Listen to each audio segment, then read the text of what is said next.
4, do versículo 7 ao versículo 10,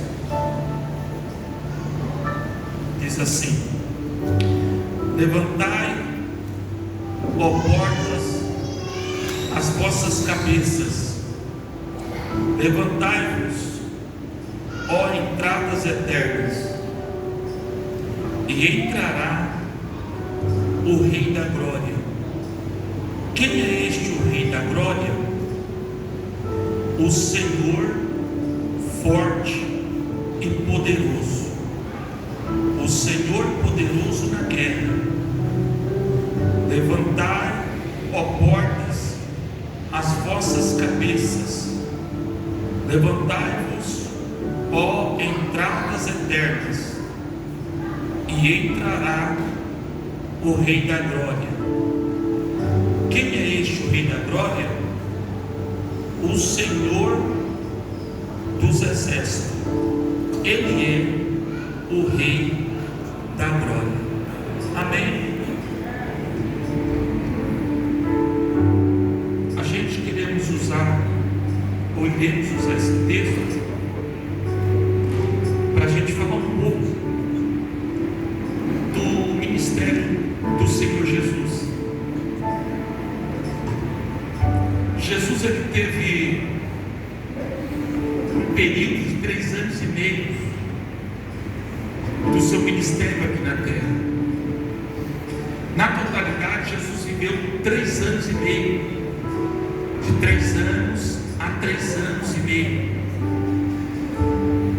E o ministério de Jesus foi marcado com muito amor, com muita misericórdia e também com muita compaixão. Além da misericórdia, do amor e da compaixão, o ministério de Jesus também foi marcado com muito sofrimento. Jesus, ele sofreu demais, e tudo isso que Jesus passou fazia propósito daquilo que Deus tinha colocado em sua missão. Quando Jesus saiu do céu e ele foi enviado para a terra para morrer por todos nós, o Pai tinha lhe dado uma missão, e Jesus sabia que a missão seria difícil. Jesus sabia que não era qualquer missão, era a missão. É por isso que o Pai delegou a ele essa missão, porque o Pai sabia que ele seria a única pessoa que tinha a capacidade de cumprir essa missão. Mas foi uma missão difícil, porque primeiro, ele mostra o amor do Pai através da vida dele, e por final, ele vai ter que morrer, mas morrer uma das piores mortes da época, que era conhecida como morte de cruz. Então Jesus tem uma missão a ser cumprida, e essa missão, ela foi cumprida do início ao fim. Tudo aquilo que o Pai propôs a ele, tudo aquilo que o Pai delegou a ele, ele cumpriu, do início ao final. Só que nesta noite, eu gostaria de falar algumas coisas do final da missão de Jesus. Eu queria compartilhar com vocês algumas coisas do final da missão de Jesus. Jesus, ele perto da crucificação, a Bíblia diz que vai acontecer a entrada triunfal de Jesus em Jerusalém. Mas antes da entrada triunfal de Jesus em Jerusalém, Jesus havia entrado em Jerusalém várias vezes, e Jesus nunca foi bem recebido em Jerusalém. Os próprios judeus perseguiam Jesus, os próprios judeus chamavam Jesus de demônio, os próprios judeus diziam que Jesus era simplesmente um homem comum, que era filho de José e de Maria. Então, o povo que deveria amar foi o povo que odiou Jesus. O povo que deveria abraçá-lo foi o povo que o amaldiçoou. Então Jerusalém nunca viu Jesus com bons olhos. Então, ou seja, Jesus entrou várias vezes em Jerusalém e os judeus não deram ouvido para aquilo que Jesus falava. Inclusive aqui em João, capítulo de número 1, a Bíblia diz que quando Jesus se manifestou primeiro ao povo judeu. Só que o povo judeu rejeitou Jesus. E a Bíblia diz, a partir do versículo 11, que as pessoas que aceitaram o ministério de Jesus foram os gentios. É por isso que no versículo 11 do capítulo 1 está escrito: e ele veio para os que eram seus, mas os seus não receberam, ou seja, o rejeitaram. Mas todos quanto o recebeu, ele deu poder de serem feitos filhos de Deus aos que creem no seu nome. Enquanto os judeus estavam rejeitando a salvação, os gentios estavam recebendo a salvação. Era mais ou menos assim. Jesus estava dizendo: já que vocês não querem a salvação, eu vou dar para quem quer. É por isso que lá em Apocalipse diz assim, que os últimos serão os primeiros, e os primeiros serão os últimos. Pela lógica, a salvação deveria vir primeiro para os judeus, mas eles, por titulares, os guardiões da lei, religiosos, eles rejeitaram a salvação. E os gentios, que era um povo considerado não da promessa, receberam a salvação. E naquele grande dia, a Bíblia diz que os últimos serão os primeiros e os primeiros serão os últimos. Ou seja, Deus já sabia o que ia acontecer. Deus já sabia. Então Jesus, ele vai entrar em Jerusalém agora, e pela primeira vez Jesus vai ser reconhecido como rei. Pela primeira vez ele vai ser reconhecido como rei. Jesus estava em um lugar perto, e nesse lugar, na onde Jesus estava, era o Monte das Oliveiras. Jesus estava ali junto com os seus discípulos, e Jesus separou 2 discípulos, deu uma missão para eles. Jesus falou: vocês vão aqui próximo diante de nós, e tem uma pequena aldeia. Nessa aldeia vocês vão encontrar uma jumenta e um jumentinho. Aí vocês vão pedir emprestado, e vocês me tragam a jumenta e o jumentinho. E se alguém perguntar, vocês dizem: o Senhor vai precisar dela e dele, e depois a gente traz de volta. Jesus deu uma missão para eles. Os discípulos fez conforme Jesus falou. Eles foram lá, e de fato estavam lá o jumento e a jumentinha, e eles trouxeram para Jesus.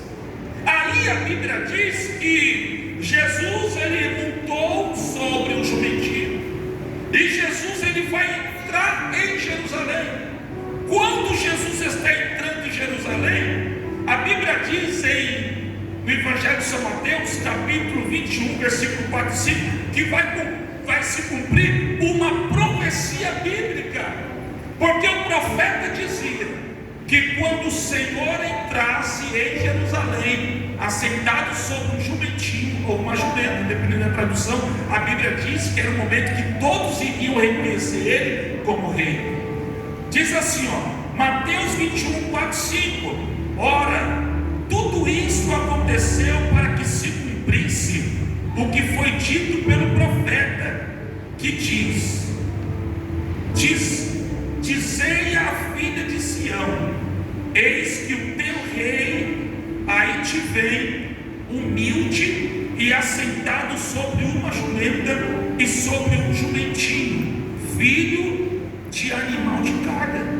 Então, quando Jesus começa a entrar em Jerusalém assentado sobre uma jumenta e um jumentinho, a Bíblia diz que a profecia estava se cumprindo.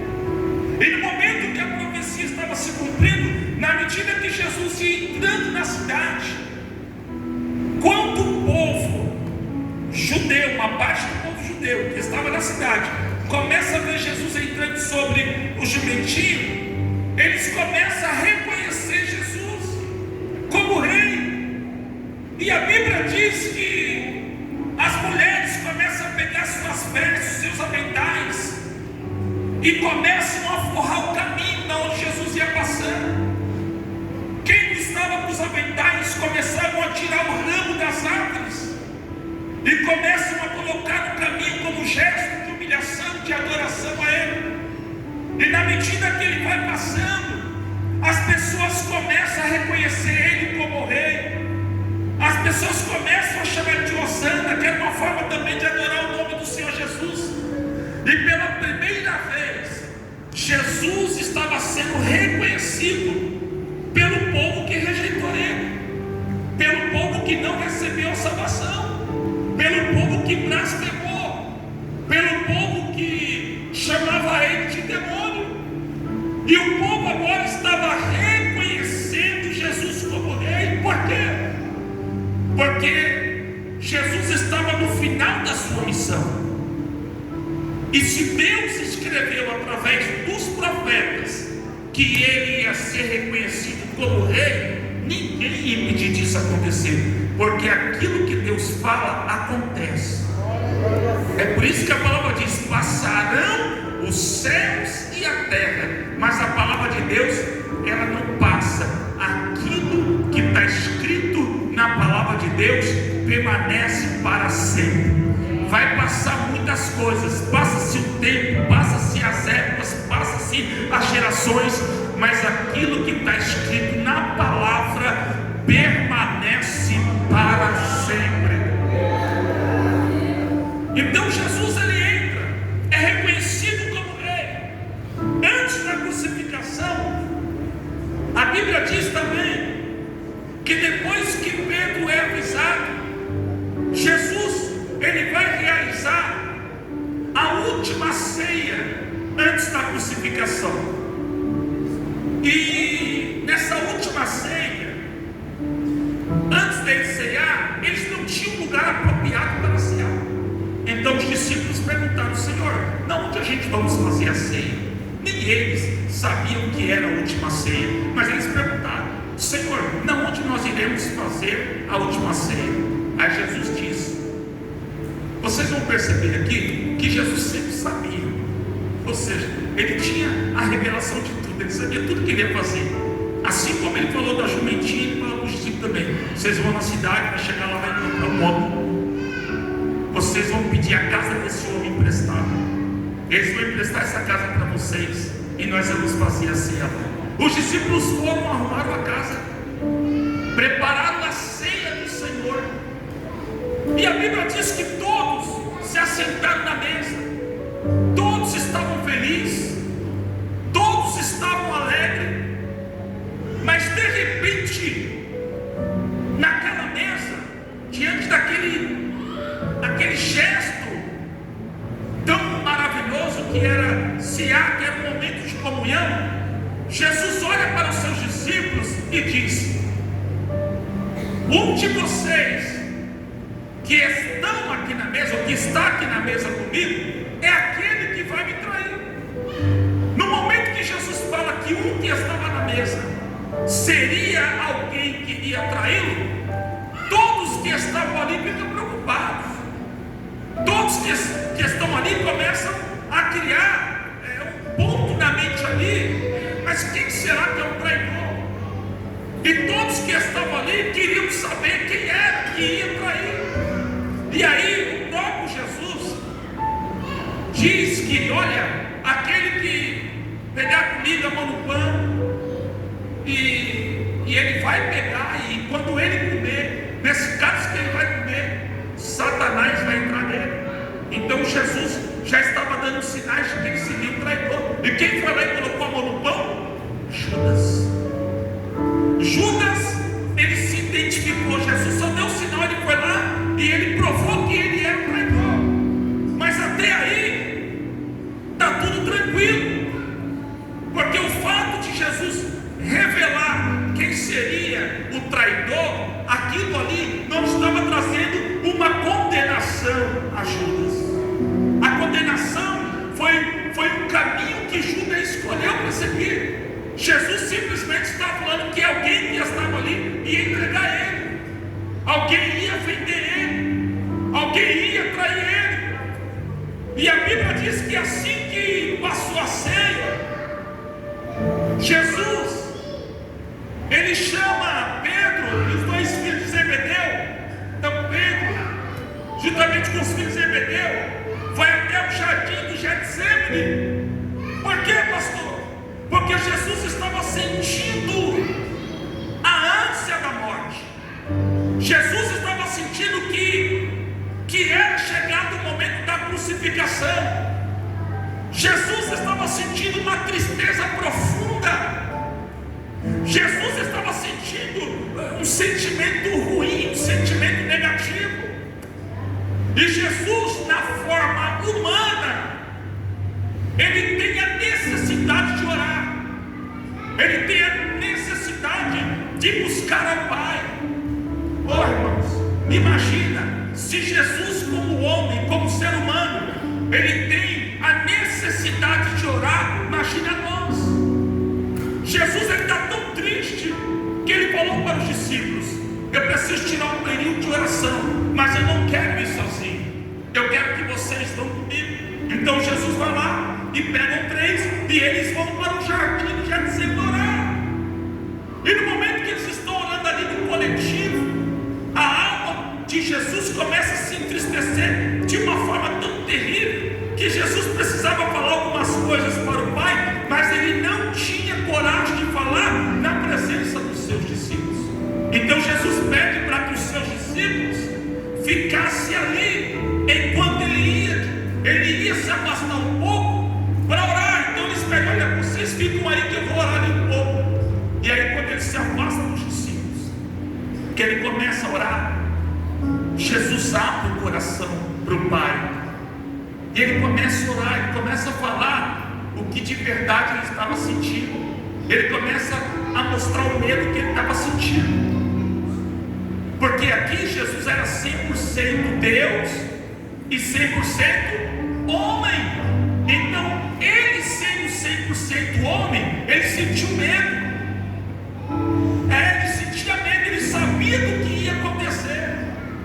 E por isso ele sentia mais medo ainda. Porque quando você vai passar por uma situação que você não sabe como vai ser, você está tranquilo. Agora imagina Jesus, sabendo o que ia acontecer com ele. Ele estava vendo o que ia acontecer, ou seja, era pior. Então naquele momento ali, ele vai orar e ele vai falar com Deus. E no momento que ele está falando com o Pai, na sua oração, ele pediu ao Pai. Ele falou: Pai, se for possível, passa de mim esse cálice. Que cálice? O cálice era o sofrimento da crucificação. O cálice era a pressão. O cálice era a dor. O cálice é tudo aquilo que afligia a alma dele. Era o processo que ele ia passar. Então ele está pedindo para o Pai: Pai, se for possível, passa de mim esse cálice. Mas no mesmo momento que ele está pedindo para o Pai passar aquele cálice, ou seja, livrar ele daquele sofrimento, ao mesmo tempo ele volta atrás e ele fala: ó Pai, mas que todavia não seja feita a minha vontade, mas a tua vontade. Sabe o que Jesus está falando? Por mais que vai doer, por mais que o cálice é cálice de sofrimento, mas eu estou disposto a passar pelo sofrimento, porque a vontade de Deus é melhor do que a minha. Aquilo que Deus tem para mim é melhor do que aquilo que eu quero para mim mesmo. Então Jesus sabia que depois do sofrimento tinha uma coroa. Jesus sabia que depois do cálice tinha uma exaltação. Jesus sabia que se ele fosse fiel àquela missão, o Pai também ia honrá-lo, o Pai também ia ser fiel a ele.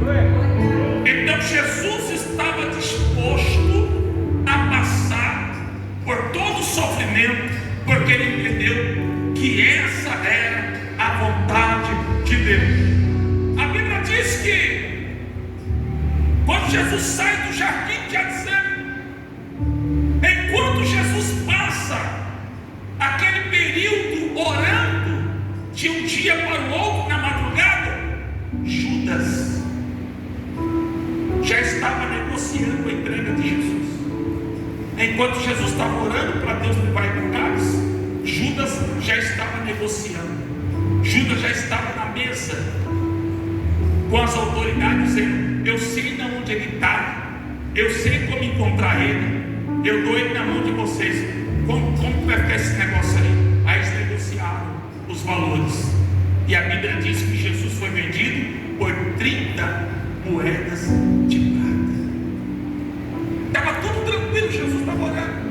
Mas quando na parte da manhã, chega Judas junto com os soldados. E Judas havia dito aos soldados: eu vou se aproximar de Jesus com os discípulos, mas aquele que eu der um ósculo no rosto, um beijo no rosto, esse é o Cristo. E aí, no momento que chega aqueles soldados no lugar onde Jesus estava, a Bíblia diz que Judas se aproxima de Jesus e dá um beijo no rosto. Na hora que Judas dá um beijo no rosto, os soldados vão lá e prendem Jesus. E naquele momento ali começa um desespero por parte dos discípulos, porque ninguém imaginaria que era chegada a hora. Então naquele momento ali os discípulos começam a ficar desesperados, porque eles não imaginariam que seria tão rápido, porque ninguém quer perder uma pessoa boa tão rápido. E Jesus foi entregue muito rápido. E naquele momento ali, a gente vê o desespero como os soldados pegaram Jesus. E agora o processo vai começar agora. Só que eu vejo duas figuras importantes aqui. Primeiro, Judas, que é o discípulo de Jesus, que Jesus falou que ele ia trair, e ele traiu.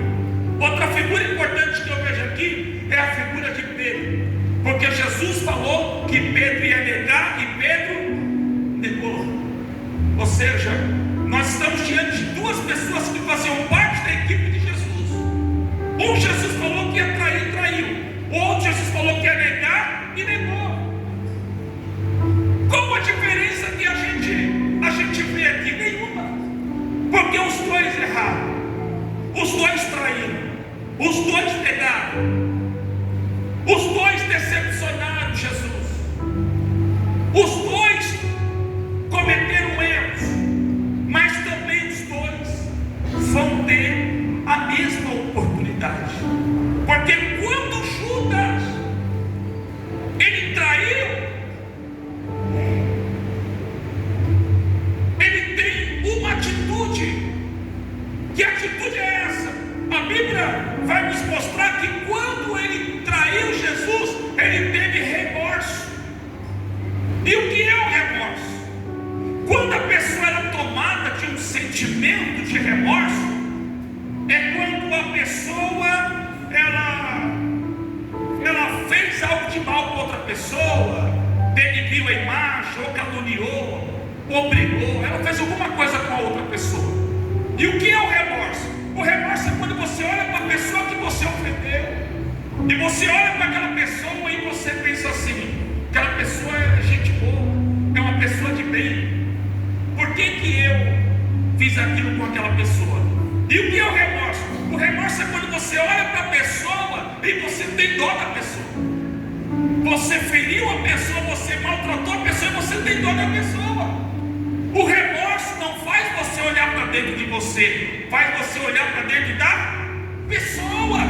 Ou seja, a pessoa que sente remorso, com ela está tudo bem, mas ela fica com dó da pessoa que ela foi ferida. E é isso que está acontecendo com Judas. Judas traiu Jesus e entregou Jesus. E o que ele está tendo? Remorso, coitado de Jesus. Jesus é um homem bom, não deveria passar por isso. E aí chega uma hora que dá um colapso na mente de Judas, e Judas então resolve lá tirar sua própria vida. Mas antes de tirar sua própria vida, ele teve remorso. Vocês acham mesmo que Jesus queria que Judas morresse? Vocês acham mesmo que Jesus queria que Judas cometesse suicídio? Se o próprio Jesus falou para o Pai: Pai, de todos aqueles que o Senhor me deste, eu não quero perder ninguém. Jesus não queria perder ninguém. Ele também não queria perder Judas. Judas não é diferente de nenhum de nós. O que muda é só o erro. O que muda é só o pecado. Mas Judas era também ser humano, como qualquer um de nós. E Jesus não queria perder Judas. Mas só que a decisão que Judas tomou foi a decisão que fez com que ele perdesse a salvação dele. Por quê? Porque ele teve remorso. Agora veja Pedro, como a atitude de Pedro é diferente. Porque Pedro foi lá e negou Jesus. E a Bíblia diz que quando ele nega, quando o galo canta pela terceira vez que ele nega Jesus, na hora que ele ouve o galo cantar, Pedro não teve remorso de Jesus.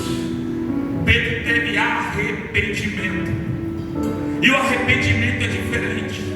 Por quê? Porque o arrependimento não faz você ter dó da pessoa. O arrependimento faz você olhar para dentro de você e faz você reconhecer o pecador que você é. O arrependimento é quando você olha para dentro de você e você diz assim: que miserável pecador eu sou. Como que eu pude fazer isso com a pessoa? Como que eu pude ter uma ação dessa?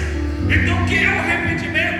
O arrependimento é quando a gente consegue olhar para dentro do homem interior e enxergar as mazelas que tem dentro do homem interior. O que é o arrependimento? O arrependimento é uma tristeza que toma o nosso coração e a gente não quer saber do outro, a gente quer saber de nós. É quando a gente olha para dentro de nós, a gente começa a falar: eu preciso melhorar. Aleluia. Eu preciso melhorar as minhas atitudes. Eu preciso largar o meu pecado. Eu preciso abandonar os meus erros. Eu preciso fazer o caminho de volta. E aí quando a gente começa a olhar para dentro de nós, o arrependimento começa a fazer a gente pensar diferente. Pedro, quando o galo canta, Pedro não está olhando para Jesus e tendo dó de Jesus. Quando o galo canta, Pedro começa a olhar para dentro dele e ele começa a fazer uma reflexão, não de Jesus, ele começa a fazer uma reflexão dele mesmo. Por quê? Porque alguns capítulos atrás ele falou: Senhor, pode todo mundo te negar, mas eu não vou te negar. Pode todo mundo te abandonar, eu não vou te abandonar. E no momento que ele comete o erro de negar Jesus, ele começa a olhar para dentro dele, ele começa a imaginar: o homem que eu pensava que eu era, eu não sou.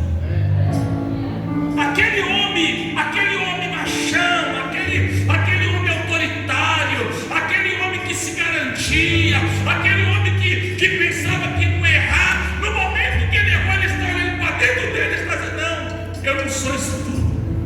Eu sou alguém que preciso da misericórdia de Deus. Aleluia.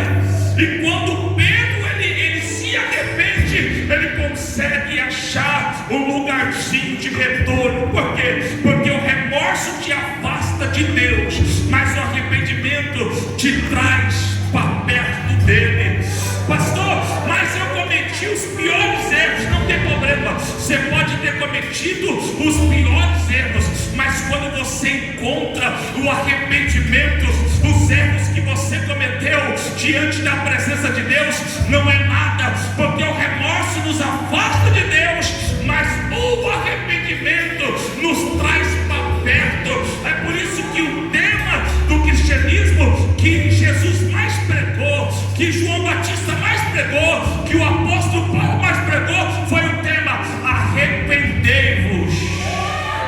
Aleluia. Vou repetir para dar glória a Deus. Arrependei-vos, porque é chegado a vós o reino do céu. Aleluia. A Bíblia não está te perguntando que pecado você cometeu, qual é o seu erro, qual é o tamanho da sua falha. Não, não. A Bíblia não quer saber se o seu pecado é pequeno ou se o seu pecado é grande. O que a Bíblia nos ensina é: arrependei-vos. Porque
pessoas ficam muito preocupadas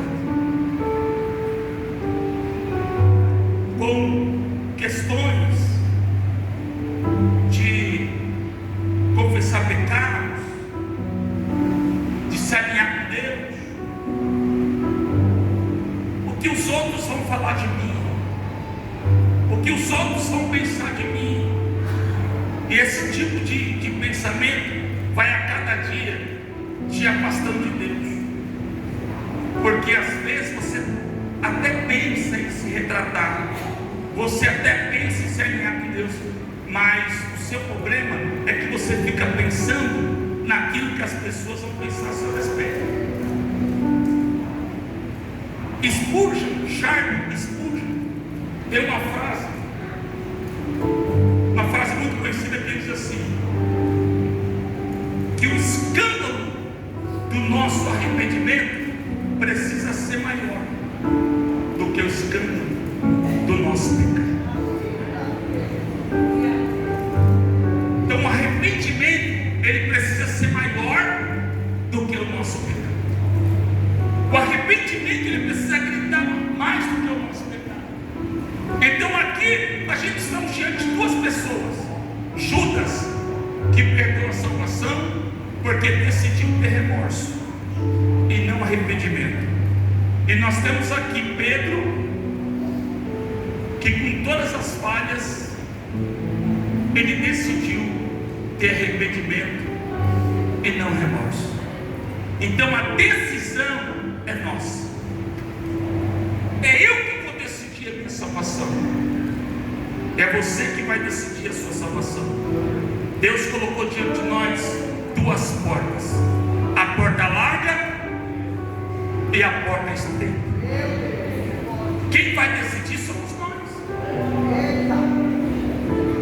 Pedro decidiu se arrepender. E para quem se arrepende, tem a segunda chance. É a primeira vez, mas olha que pergunta assim: para quem se arrepende, tem a segunda chance. Aleluia. Quando Pedro se arrependeu, Jesus achou um lugarzinho no coração dele. É por isso que a Bíblia diz que depois da ressurreição, Jesus teve um encontro de novo com Pedro. E sabe que Jesus perguntou para Pedro: Pedro, tu me ama? Sabe qual foi a resposta dele? Eu te amo. Tu sabe que eu te amo, Senhor. Jesus perguntou pela segunda vez: Pedro, tu me amas? Pedro falou pela segunda vez: o Senhor sabe que eu te amo, Senhor. Quando Jesus perguntou pela terceira vez, caiu a ficha. Na hora que caiu a ficha, ele lembrou que da última vez Jesus falou para ele: você vai negar. O que ele falou? Não, todo mundo aqui nega menos eu. E na hora que Jesus perguntou pela terceira vez: tu me ama? A ficha caiu. E sabe qual foi a resposta de Pedro? Mesmo eu errando, minhas palavras para você entender, mesmo eu errando, tu sabes que eu te amo. Sabe qual foi a resposta de Jesus? Pedro, vai e apacenta as minhas ovelhas. Eita glória, eu vou repetir para dar glória a Deus. Porque se fosse outra pessoa no lugar de Jesus, ia fazer o quê? Pedro não serve mais. Não, esse daí eu não invisto mais. Deixa ele de lado. Esse daí eu vou abandonar, porque já errou uma vez, já errou outras vezes. Mas Jesus não, irmão. Jesus não é o homem. O homem, quando alguém pisa na bola, quando alguém escorrega, o homem exclui, o homem afasta. Jesus não. Pisou na bola, se arrependeu, vem para perto. Aleluia. Tinha tudo para Pedro perder seu ministério, mas as pessoas se esqueceram que quem estava dando a segunda chance para Jesus, para Pedro, não era o homem, era Jesus. Então Jesus falou: vai e apacenta as minhas ovelhas. Era Jesus falando: eu estou dando a segunda chance para você. E só você que crê nisso, levanta as duas mãos para mim liberar essa palavra. Nós estamos no início do ano de 2026 e eu quero liberar essa palavra sobre a tua vida, que neste ano Jesus vai investir mais na tua vida, no teu ministério,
os erros dos outros.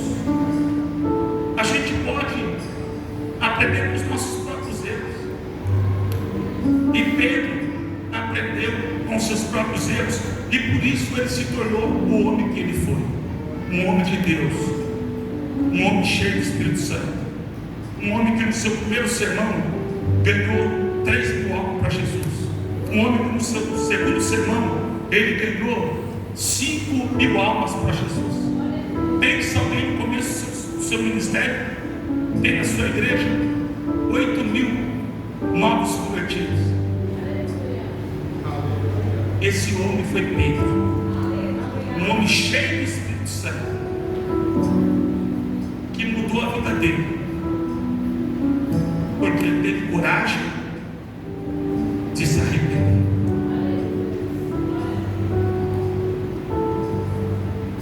Depois que Pedro entregou Jesus,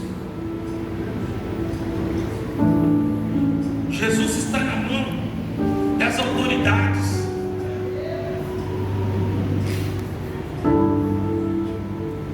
Jesus ele vai passar por 6 julgamentos, 3 julgamentos judaicos e 3 julgamentos romanos. No julgamento judaico, eles acusavam Jesus de crime contra a lei. Eles diziam que Jesus merecia morrer, porque Jesus pregava contra a lei. Ou seja, havia um sistema religioso na época, e Jesus pregava contra o sistema. E por conta disso, o sistema religioso dos fariseus queriam matar Jesus. E aqui, nos 3 primeiros julgamentos de Jesus, eles estavam acusando Jesus de crime contra a lei. Eles diziam que Jesus estava blasfemando contra a lei. Eles diziam que Jesus era um rebelde, era alguém que estava se rebelando contra a lei. Então Jesus passa por 3 julgamentos. Primeiro julgamento, Anás.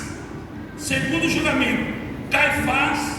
E o terceiro julgamento é no Sinédrio, na onde ele se reúne ali todas as autoridades do judaísmo ali, e ali eles fazem o terceiro julgamento, na onde eles decidem julgar Jesus, colocar um ponto final.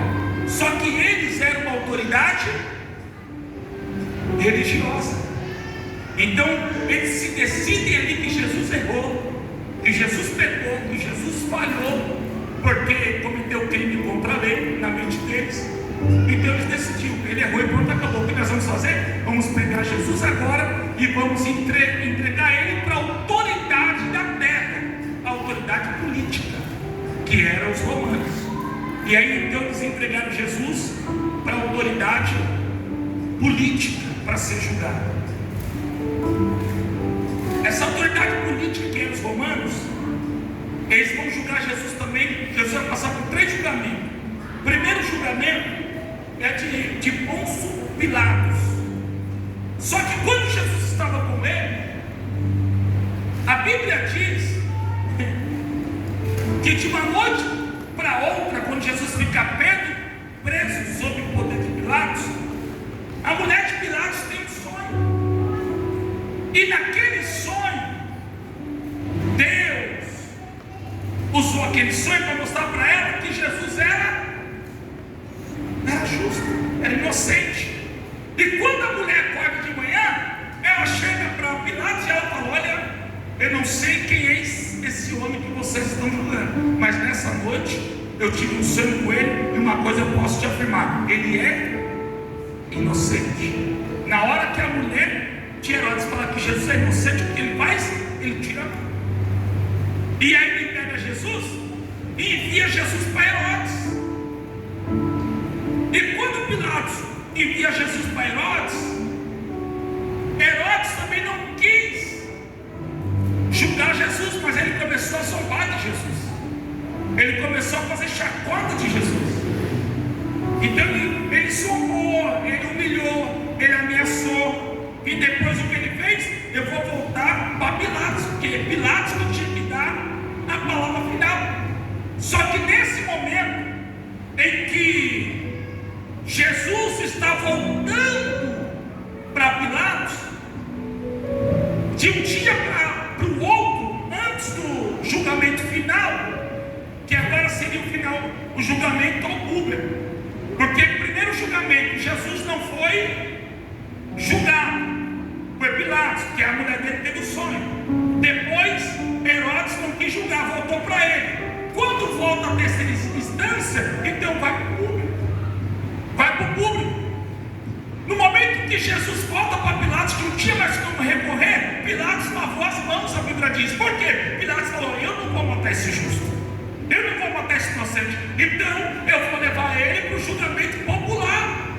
Só que no momento que Pilatos está resolvendo essa questão de Jesus, para levar ele para o julgamento popular, a Bíblia diz que o sistema do judaísmo, o que fez? Foi lá no povo e manipulou a mente do povo. Eu não iniciei falando que quando Jesus entrou, a entrada triunfal em Jerusalém, todos começaram a aplaudir, todos começaram a colocar vestes no chão, todos começaram a colocar ramos.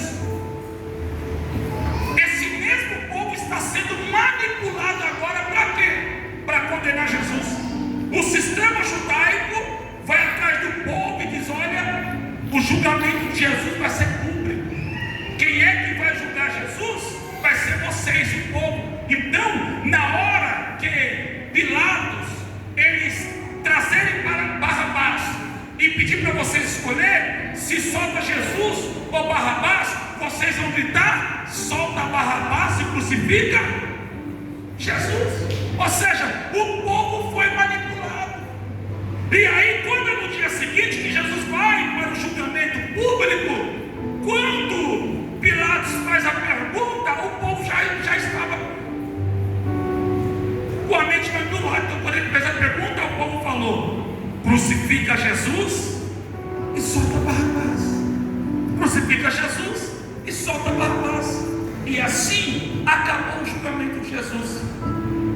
Ele foi condenado. Foi condenado à morte. Porque quando uma pessoa ia para a cruz naquela época, era morte. Não houve na história ninguém que se livrou da cruz.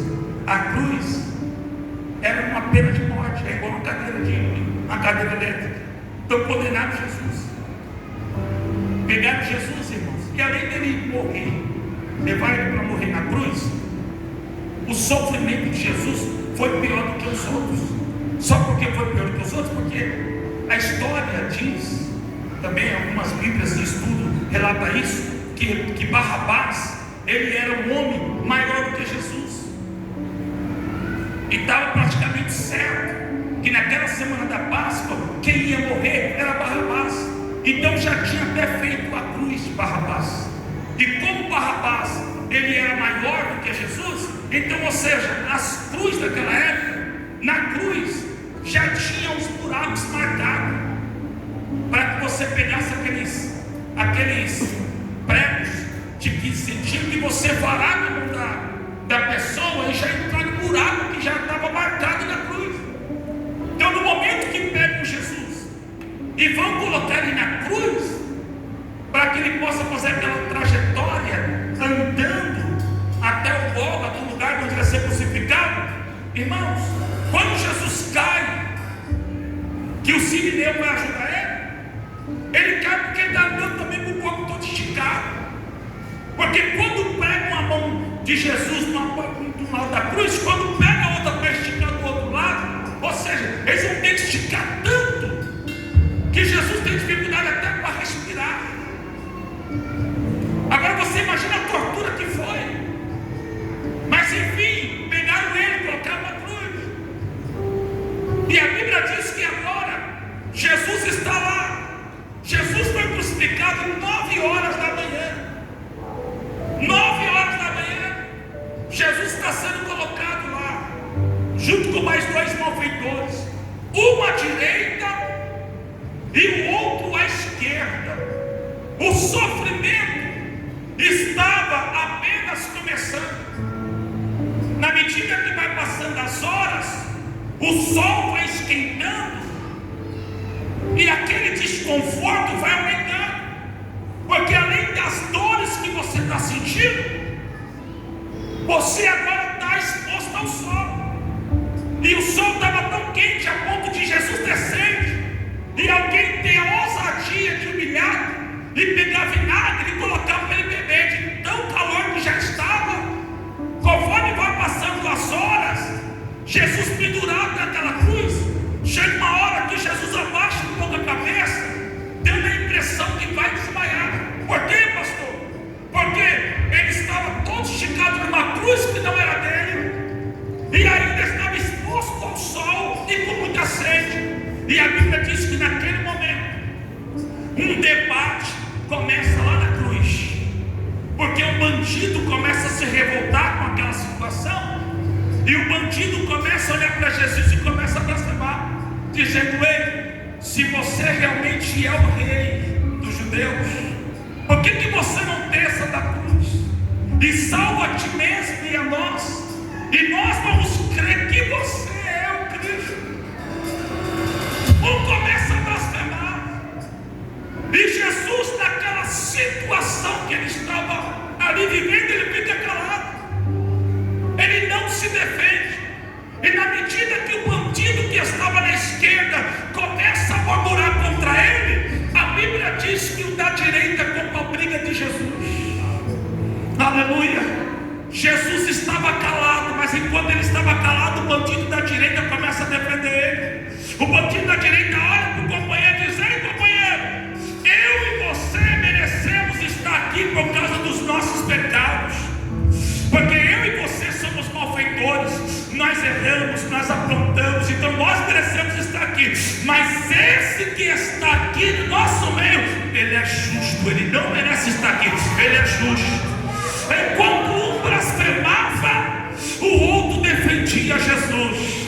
Na trajetória de Jesus, Jesus nunca precisou abrir a boca para se defender. No julgamento, a mulher de Herodes dizia: não coloca a mão porque ele é justo. Na cruz, alguém queria humilhá-lo, alguém dizia: não, hein, você merece estar aqui, mas ele não, ele é justo. A Bíblia diz que como uma ovelha muda, ele foi levado para o matadouro e não abriu a sua boca. Por que, pastor, que ele não abriu a sua boca? Porque Jesus estava disposto a cumprir a missão. Porque lá no Getsemane, vocês lembram que eu falei para vocês? Ele falou: que Pai, que todavia não seja feita a minha vontade, mas a tua. A partir daquele momento, era Jesus declarando: o que eu tiver que passar, eu vou passar. O sofrimento que eu tiver que passar, eu vou passar. Mas eu não vou passar murmurando, eu vou passar de boca calada.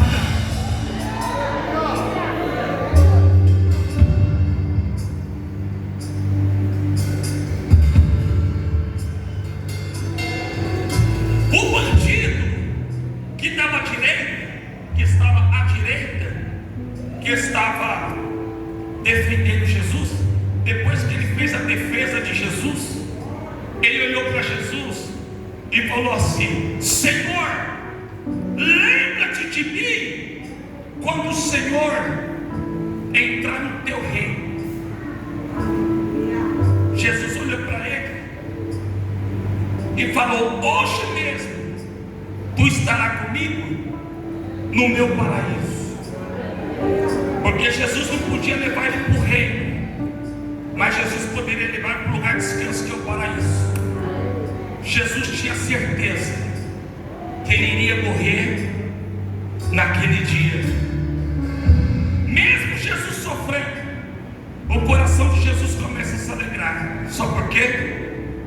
Porque até na hora do sofrimento, ele ganhou uma alma na cruz. Aleluia! Até na hora do sofrimento, Satanás estava furioso com Jesus, porque os demônios olhando para Jesus estavam dizendo: até na cruz ele ganha alma. A cruz que seria o lugar da humilhação, a cruz que seria o lugar da blasfema, está sendo o lugar da redenção, está sendo o lugar da salvação, está sendo o lugar da reconciliação.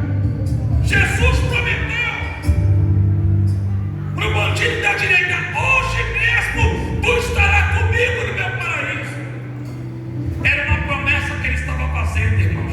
E quando Jesus faz uma promessa para alguém, ele não falha. Toda promessa que Jesus faz se cumpre. Então ele estava dizendo: não vai partir hoje, nós vamos para a eternidade hoje. Então fica tranquilo, Jesus vai lá e fez uma promessa para ele. Jesus, a Bíblia diz que ele morre 3 horas da tarde, às 15 horas. Jesus é crucificado às 9 da manhã, e às 3 horas da tarde,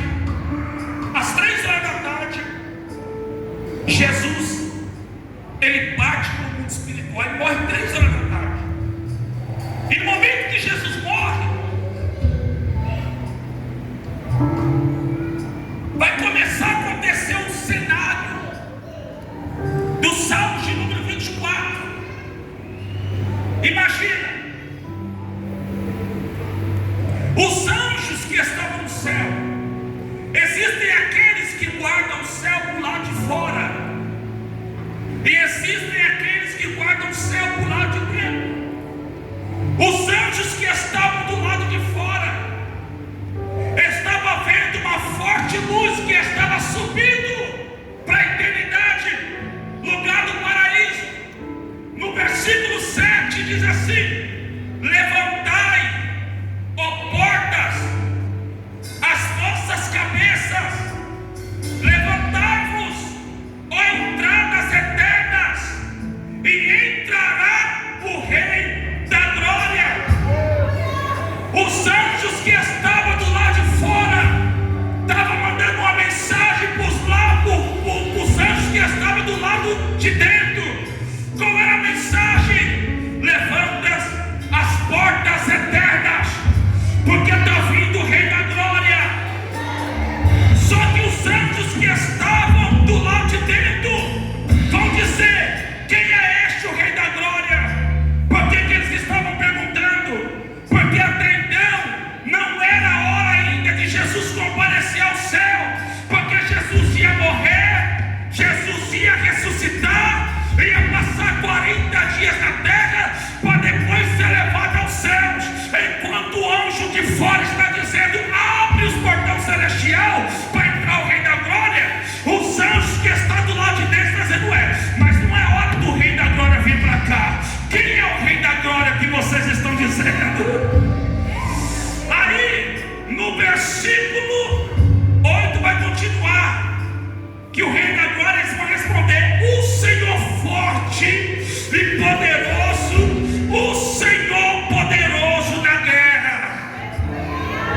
Aí novamente os anjos que estão do lado de fora vão repetir, versículo 9: levantai, ó portas, vossas cabeças, levantai-vos, ó entradas eternas, e entrará o Rei da Glória. Aí pela segunda vez os anjos que estão do lado de dentro do céu vão dizer: quem é este o Rei da Glória? E os anjos que estão do lado de fora vão dizer: o Senhor dos Exércitos. Eita! Na hora que os anjos falam o Senhor dos Exércitos, os anjos que estão do lado de dentro do céu dizem: opa, Senhor dos Exércitos, a gente só conhece um. Aleluia! Aí diz o Senhor dos Exércitos, ele é o Rei da Glória. Na hora que os anjos entendem que o Rei da Glória é o Senhor dos Exércitos, ele está dizendo: então o nosso Rei que vem. Aleluia! É o Rei que vem. E aí o que vai acontecer, pastor? As portas celestiais vão abrir.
Ele ganhou na cruz, Ele levou para o paraíso. Está dizendo: filho, você vai começar a gozar, a usufruir desse lugar. Porque é Jesus mostrando, porque na minha presença não tem grande, não tem pequeno, não tem mais ou menos. Na minha presença todos são iguais, todos são da mesma forma. Aleluia. É aqui na terra que a gente faz: o fulano é grande, o fulano é pequeno, o fulano é mais ou menos.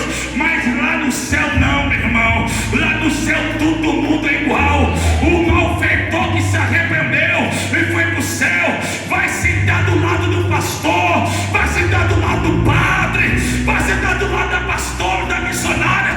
Porque quando a gente vai chegar lá, Jesus fala: não, lá na terra você tem essas coisas aí, mas aqui não, aqui é todo mundo igual. Oh, glória, aqui todo mundo igual.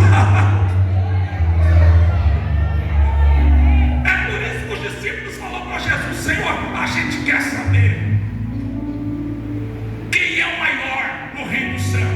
E aquela briga. João falando: eu não, eu vou ser o maior no reino de Deus. João: não, eu coloco a minha cabeça no peito de Jesus. Pensa, os discípulos escolhendo quem ia ser o maior no reino de Deus. Aí eles vão perguntar para Jesus: pensa, com aquela brigaiada, eu sou o maior. Aí a Bíblia diz que Jesus vai lá: peraí que eu vou resolver essa bagunça agora. Jesus não pega uma criancinha, traz a criancinha na presença dele e diz assim: em verdade vos digo, se vocês não forem como essa criancinha, em verdade vos digo que vocês não entrarão no reino do céu. Porque a gente não vê esse tipo de briga entre as crianças. Qualquer um de nós aqui, se a gente for lá na salinha das crianças agora, elas estão tudo rolando lá, brincando com os brinquedos. Entra lá agora, vê se você vai ver criança falando: eu sou maior aqui. Você não vai ver, com criança não tem isso. Porque criança não tem maldade. Então Jesus falou: olha, vocês tratam de se alinhar, viu? Porque se vocês tiverem esse pensamento aí, então olha para as criancinhas e aprenda com as crianças. Porque a criança não tem maldade, quem tem maldade é os adultos. Não é verdade? A nossa maturidade serve só para resolver coisas, nada mais. Mas as crianças nos ensinam muito. Pega qualquer criança aqui, dá um tapeleco na criança para você ver agora. Ela chora aqui, igual a irmã Kelly faz mesmo com o filho dela aí. Dá um tapeleco. Esse menino chora e já sai pelo corredor correndo. Mas daqui a pouco já está puxando a saia dela de novo. Você acha que uma criança dessa guardou maldade? Não guardou. Porque o coração da criança é puro. Jesus levou o bandido do paraíso e ele voltou. Ele tinha uma missão para cumprir. Jesus, ele vai ressuscitar. Mas no momento da ressurreição, a Bíblia diz que Jesus faz uma transferência. Quando ele está trazendo um cativo do cativeiro, ele está fazendo uma transferência, porque a Bíblia diz que na antiga aliança não existia paraíso, era o seio de Abraão. E o seio de Abraão, ele era perto do abismo. Então Jesus pega todos que estavam no seio de Abraão e leva para o paraíso. Pense, irmão. Tem um louvor que diz assim, né? Lá verei meu pai, parece da antiga, que é da antiga. Eu verei o meu pai Abraão e também os meus irmãos, que um dia por amor já pensou. Agora vocês pensam que bizarro isso. Jesus pega depois, antes de ressuscitar, os que estavam no seio de Abraão e vai levar para o paraíso. Oh, irmãos, pensa Moisés chegando lá no paraíso, tendo aquele bandido lá, só de boa, tranquilo, na rede, com as pernas para cima. O bandido fala: mas chegou aqui, o cara já está aí, quem é esse daí? Eu sou um bandido ali que eu me converti na cruz, Jesus me trouxe. O bandido vai chegar na frente de Moisés, na frente de Abraão, na frente de Elias, na frente de Noé, na frente do apóstolo. Meu Deus do céu, o apóstolo Paulo não tinha lido.